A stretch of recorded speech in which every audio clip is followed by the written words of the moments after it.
फीके पड़े दूरदर्शन को दो एंकरों ने चमका डाला। प्रखर और अशोक ने मिलकर बड़े बड़े चैनलों को हिला डाला। कड़क तेवरों के साथ तथ्यों का लगा ऐसा तड़का, दोनों एंकरों के सामने पानी भरने लगा बड़े से बड़ा नेता।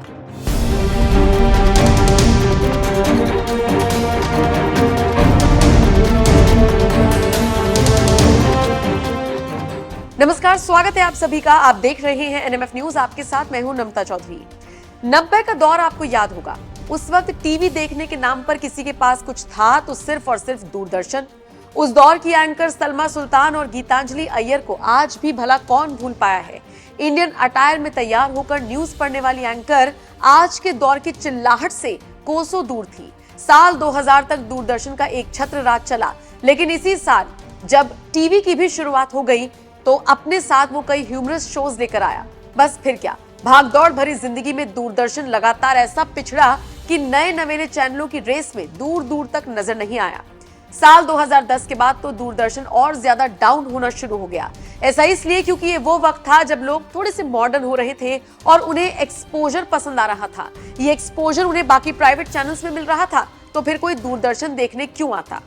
इक्का दुक्का जो आते वो भी बोर होकर चले जाते। सोचिए, एक वक्त पर बड़े दिलचस्प शोज लाने वाला दूरदर्शन अब शून्य हो चुका था। हालांकि अगर मैं 2010 से पहले यानी 2004 की बात करूं तो 24 घंटे के लिए लाया गया डीडी न्यूज भी सरकारी बनकर रह गया था। लेकिन अपनी पहचान लगभग खो चुके दूरदर्शन में दो एंकर्स ने ऐसा कमाल दिखाया है कि अब इसकी चर्चा हर तरफ होने लगी है। रील्स के दौर में इन एंकरों की डिबेट के चंक्स मिलियंस में व्यूज ला रही है।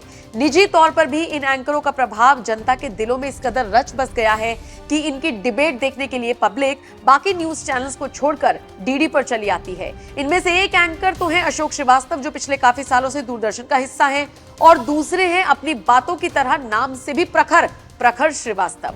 डिबेट शोज में किसी की गलत बात को चुपचाप सहने के बजाय उसको लताड़ लगाना हो, तथ्यों के साथ उसे जवाब देना हो, कांग्रेसियों को उनके मुंह पर उनका इतिहास याद दिलाना हो, नेहरू के समय की गलतियों को डंके की चोट पर बोलना हो, राहुल की जाति पर हल्ला बोलना हो और कहना हो कि वो पारसी है, हिंदू है ही नहीं, ये सब आपको प्रखर श्रीवास्तव की डिबेट में दिख जाएगा। हे राम पुस्तक लिखने वाले पत्रकार प्रखर श्रीवास्तव अक्सर आक्रामक रूप में न सिर्फ दिखते हैं बल्कि हंगामा करने वालों को लताड़ भी लगा देते हैं। अब क्योंकि उनके पास हर चीज के फैक्ट्स मौजूद होते हैं तो सामने वाले को लताड़ना थोड़ा और आसान हो जाता है, और फैक्ट्स तो प्रखर के पास होंगे ही। उन्होंने हे राम जैसी बेस्ट सेलर किताब जो लिखी है, किताब का नाम, पेज नंबर बताते हैं और फिर सामने वाले की बोलती बंद कर देते हैं। ऐसा ही हाल कुछ अशोक श्रीवास्तव का भी है। तेज तर्रार और बुलंद आवाज के धनी और ज्ञानी अशोक श्रीवास्तव भी अपने शो में ठीक उसी तरह से तस्वीरें दिखाते हैं जैसे राहुल संसद में दिखाते हैं, और फिर जनता के सामने असली तथ्यों को रखकर विरोधियों की बैंड बजा डालते हैं। सोशल मीडिया पर इन दोनों की ही कितनी चर्चा होती है, इसका सबूत ये रहा। सनातन धर्म संस्थान सेवा ट्रस्ट के प्रवक्ता योगी देवनाथ का ट्वीट देखिए। अशोक श्रीवास्तव जी दूरदर्शन को बहुत ऊंचाई पर ले जाने वाले हैं अपने तेज तर्रार और बुलंद आवाज और हर मुद्दे पर प्रखर ज्ञान की वजह से। श्रीवास्तव जी अच्छों की बोलती बंद कर देते हैं। भीखू मात्रे ने लिखा, Those who can get a nation divided, how can they be called minority? Very rightly reminded quote by Sardar Patel, just brilliant. Shivam Dixit नाम के यूजर ने लिखा, आजकल डीडी वाले भी कयामत ढा रहे हैं। अब देखिए, अशोक श्रीवास्तव जी ने बिना सर्फ और साबुन के ही बालक बुद्धि को धो दिया। तो देखा आपने किस तरह से दूरदर्शन एक बार फिर से ट्रैक पर लौट रहा है, और ट्रैक पर लौट रहा है इन दो पत्रकारों की वजह से। हालांकि श्रीवास्तव सरनेम से अगर आपको ऐसा लगे कि ये दोनों भाई हैं तो ऐसा नहीं है। अलग अलग पृष्ठभूमि से आते हैं, अलग अलग एक्सपीरियंस है, लेकिन हाँ, सरनेम सेम होने की वजह से लोग अक्सर इनको भाई समझ लेते हैं।